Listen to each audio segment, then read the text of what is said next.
as rows. So you can see what is the actual, what is the program that we're trying to achieve, and do a comparison, and it's a great way to teach us. So we've given you the families that we use. They have parameters already loaded into it, so you don't have to create new parameters. And we're writing to it, so this is all set up to write to those parameters. And it allows you to pick if you want new ones. You know, obviously pick new parameters to write to if you like, but this family with the text is provided for you. So we need to get the Excel file. Again, we're doing the configuration there. We've selected which families we want to use. We're doing a space planning family. We're also using 3D text. So now that in my 3D view I can see the text of what the family name is as I've output. So as we move through this graph, there's a lot of different things. The first thing we're going to do is get all the data from our Excel file, and it's in multiple streams.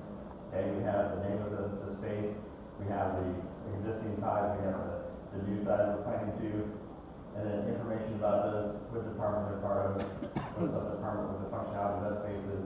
And that parameter stack we're writing into each of these families that we've created. So if we zoom back out, we start to create those things in Revit. And purple is creating things in Revit. And what we're doing is starting to count, making an array so we know how far that needs to go, and then starting to place those families based on the sectors. And we also have the option of where you want the text to go. You want the text to be above your box, on top of it, to the bottom of it, what helps you when you're trying to use this in your day-to-day process. So, the last thing is processing the parameters of the data. So these two paths are, one is for existing spaces, one is for the plan space. So we're going to get 2 rows of boxes. That's why these graphs are split. And then this is all about setting parameters. Okay, so again, blue, we're setting things. And we have indexes here. And we're going to talk about that a little bit more detail. We're also going to tell you in a much bigger graph what that means for us. So it's important for us to know what parameters we have as an option to write to. And in our graph, we often try to find a way to report that back to our team.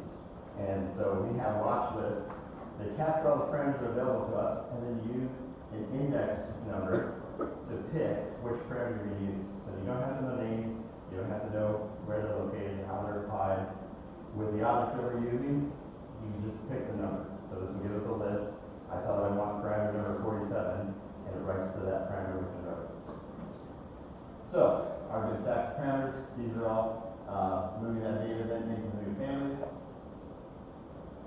And again, we're setting the heights and the widths based on square foot. So we just reverse engineer the square foot, give it a width and a length, and then we're also using the default height. So, in this case, we're going to run this graph. It's processing this big list of plan spaces. Again, this is healthcare. There's a lot of big healthcare. This is one of our planning tasks that we do on day-to-day.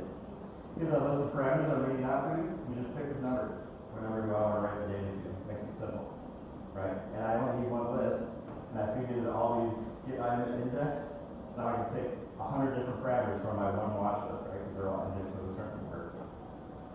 Okay, we'll zoom back out. You see in Revit, now I have all of these spaces represented in some geometric object that also has smart data written to it.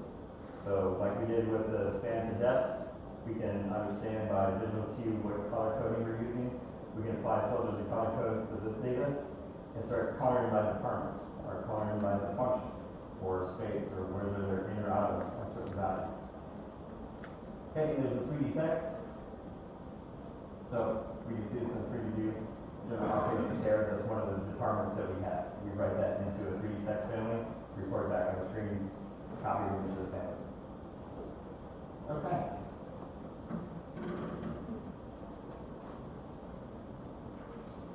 So here's another thing that we do, and this is, again, kind of the planning phases of things, is often we have to go to evaluate existing facilities. And we go through and we outline